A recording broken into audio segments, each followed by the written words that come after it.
पर एक पर्वत ऐसा है, ऐसा था जिसके पंख नहीं कट सके, उसका नाम मैनाक, और उसे सोने का पर्वत कहा गया है। आज तक आप देखो, सोने के पंख नहीं कटे, अर्थ अचल नहीं है, लक्ष्मी जी अचल नहीं है, पैसा अचल नहीं है, चल है। आज तक सोने के पंख नहीं कटे। अब कहते हैं देवराज इंद्र के वज्र से बचने के लिए अब इतना बड़ा पर्वत कहां दुबक सकता है, कहां छुप सकता है। कहते हैं उसने समुद्र से प्रार्थना करी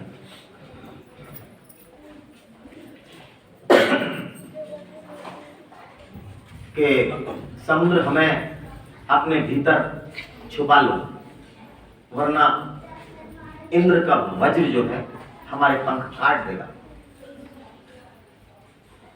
तो कहते हैं समुद्र बोले कि भाई हमारे तो भीतर बहुत जगह है, हमारे भीतर तो बहुत जगह है, हमें कोई आपत्ति नहीं है, आ जाओ। अब कहते हैं जैसे ही पर्वत ने समुद्र में प्रवेश करना चाहा, लहरों ने रोक दिया। अब लहरें भीतर ना बढ़ने दे। अब देखिएगा, शायद हम सब लोगों के जीवन में भी ऐसे ही होता है। जो बड़े आदमी होते हैं उनका बड़ा दिल विशाल होता है, उनके अंदर तो बहुत जगह होती है, मगर उनके जो इर्द गिर्द रहने वाले रमचे चमचे होते हैं वो घुसने ही नहीं देते, है ना। बड़े आदमी को कष्ट नहीं है, उसके पास तो अपार जगह है, मगर उसके आसपास जो रहने वाले हैं वो घुसने नहीं देते। यही हाल लहरों का था। अब कहते हैं मैनाक ने कहा समुद्र से कि भाई लहरें हमें अंदर नहीं जाने दे रही, हम क्या करें। तो कहते हैं समुद्र ने कहा भाई देखो, इनका विरोध तो हम नहीं कर सकते, कारण ये है कि ये हमारी भी लहरें हैं। तुम एक काम कर सकते हो, तुम इन पर दबाव डलवाओ। जैसे उदाहरण के लिए कोई काम करवाना हो तो बड़े आदमी के जो ड्राइवर, बॉडीगार्ड्स, इन पर दबाव बना के, अप्रोच लगा के संबंध बनाने का प्रयास करते हैं। सांसारिक जीवन में भी होता है। यही हुआ। तो समुद्र ने कहा कि तुम इन लहरों पर दबाव बनवाओ, और उस दबाव में ही काम हो सकता है। अब दबाव किसका बनवाएंगे? तो कहते हैं कि दबाव बनवाओ पवन का। तब पवन के दबाव पड़ने के बाद पर्वत समुद्र में समाने लगा।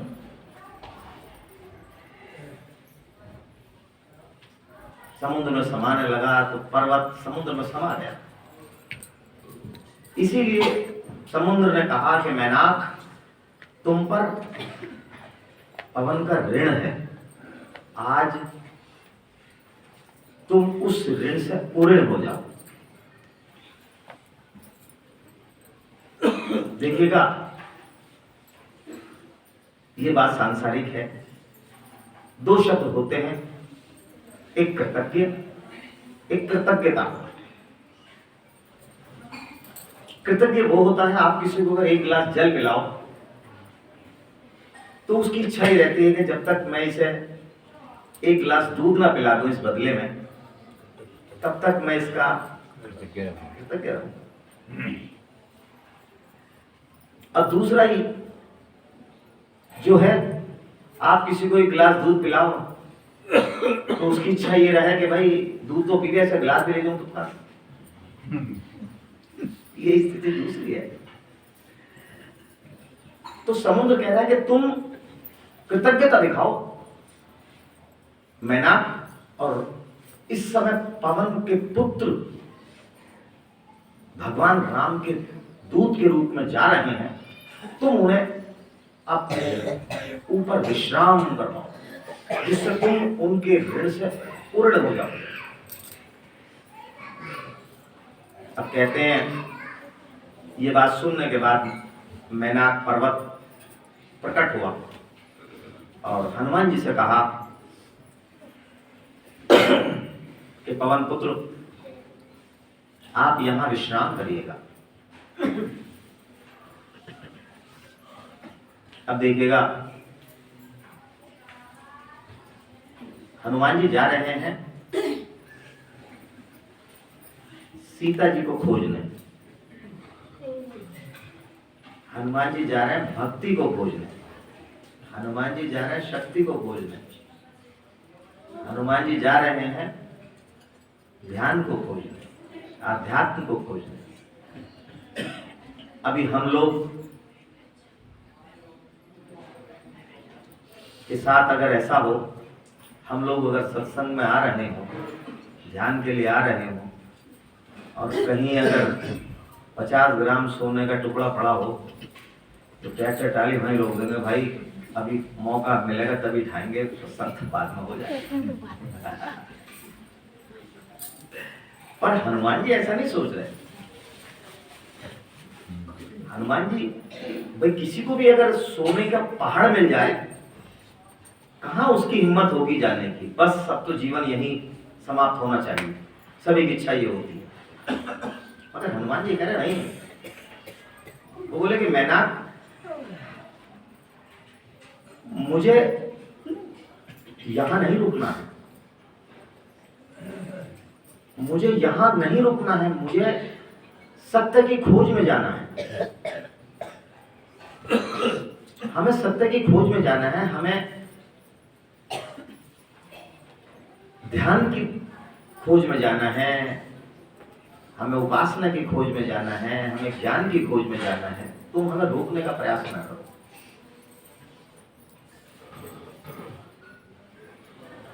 अब कहते हैं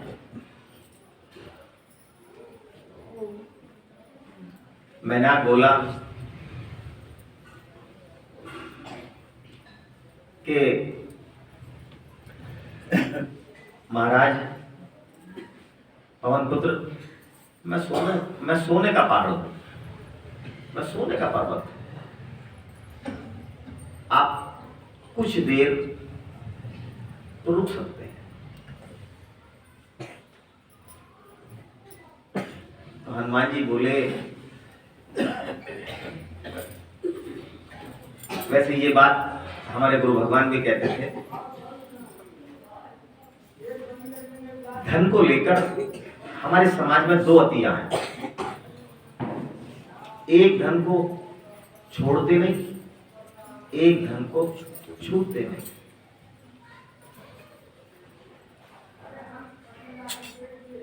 ऐसा हुआ कि एक आश्रम में सेवा कार्य के लिए कुछ काम वगैरह चल रहा था। सेवा कार्य के लिए धन की आवश्यकता पड़ती ही है। एक भक्त ने दूसरे भक्त से कहा कि सेवा के कार्य के लिए काम चल रहा है, तुम भी कुछ दो। तो उसने कहा देंगे, थोड़ा दिन और रुक जाओ, देंगे। कुछ दिन बाद फिर कहा कि दे दो, देंगे। फिर कहा देंगे। बार बार ये हुआ तो उसने कहा कि कौन सा भी मर रहे हैं यार, अभी इतनी जल्दी क्या है, दे देंगे। तुम इतना ज्यादा दबाव क्यों बना रहे हो, कौन सा भी मरे जा रहे हैं। तो दूसरा बोला कि भाई एक बात समझ लो,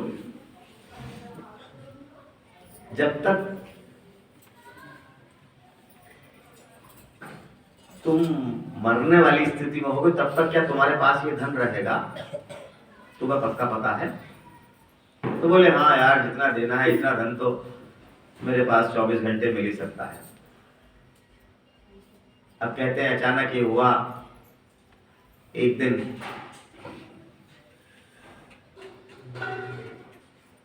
उसकी तबीयत बहुत खराब हो गई। उसके संगी साथी देखने गए, भाई क्या बात है, कैसी तबीयत है। उसके जो लड़के, परिवार वाले लड़के, देखो जो सत्संग में लगा हुआ होता है ना, जो केवल सत्संग में लगा हुआ होता है व्यक्ति, अगर उसका परिवार सत्संग से नहीं जुड़ता है तो सारे परिवार वाले उसका विरोध करते हैं। उन्हें लगता है कि बिना बात के ये टाइम खराब कर रहा है, बिना बात के पैसा खराब कर रहा है, इससे बढ़िया इसे मैं खेत पे भेज दूंगा, 2-4 कूली करेगा, कहाँ सत्संग में जा रहा है, पैसे लगाएगा वो भी बचेंगे। ये उन लोगों की सोच है जो जिनका परिवार सत्संग से जुड़ा हुआ नहीं है, केवल वही जुड़े हुए। तो कहते हैं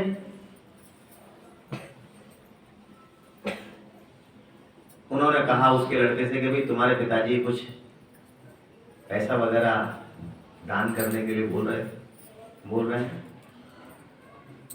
तो उस व्यक्ति ने कहा कि भाई करवा देंगे दान, कोई बड़ी बात नहीं है, मेरे लड़कों को पता है, हम दान करेंगे, मगर अभी रुक कर करेंगे। ठीक है। एक दिन अचानक ये हुआ,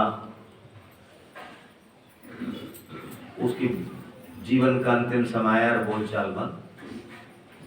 अब उसके संगी साथी को पता लगा कि भाई बोलचाल बंद होगी, चलो मिलकर तो आए जाए। उससे मिले, ठीक है, बोल नहीं सकता, परमात्मा ने अंकुश लगा दिया। उन्होंने कहा भाई अब तो दे दे, कुछ देना चाहे तो दान, अब तो बिल्कुल जाने वाला है। तो उसने कहा कहाँ मेरे पास रखा है, मैंने यहाँ लगा दिया, यहाँ लगा दिया, ये मकान बनवा दिया, ये बनवा दिया, ये बनवा दिया। उसने अपना धन, कुछ धन जो देने वाला होगा वो सामने अपने कमरे में दीवार के अंदर चिनवा दिया, जिससे मैं अगर अंतिम समय में हूँगा तो मैं बता दूंगा कि इस दीवार में निकाल लूंगा। अब ये बात बच्चों को पता कि पिताजी ने ये काम कर रखा है। अब वो कह रहे यहाँ लगवा, यहाँ लगवा दिया, यहाँ लगवा दिया। लड़कों ने सोचा कि बाप तो जा ही रहा है, यही ने बता के क्या फायदा कि यहाँ धन रखा है। सत्संगियों ने कहा भाई क्या बता रहे हैं पिताजी, कहाँ रखा धन? तो उन्होंने कहा जी भाई ये मकान बनवा दिया, ये किला बनवा दिया, ये कमरा बनवा दिया, बस यहीं लगे साहब। ठीक, ये स्थिति है। एक धन को छोड़ते नहीं, ये धन को ना छोड़ने वाली अवस्था है। एक अवस्था वो होती है जो धन को छूते नहीं है।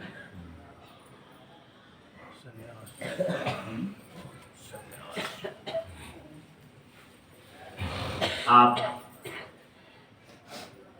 मेरे पास एक, क्योंकि मैं चिकित्सक हूं, मेरे पास एक वो आते हैं,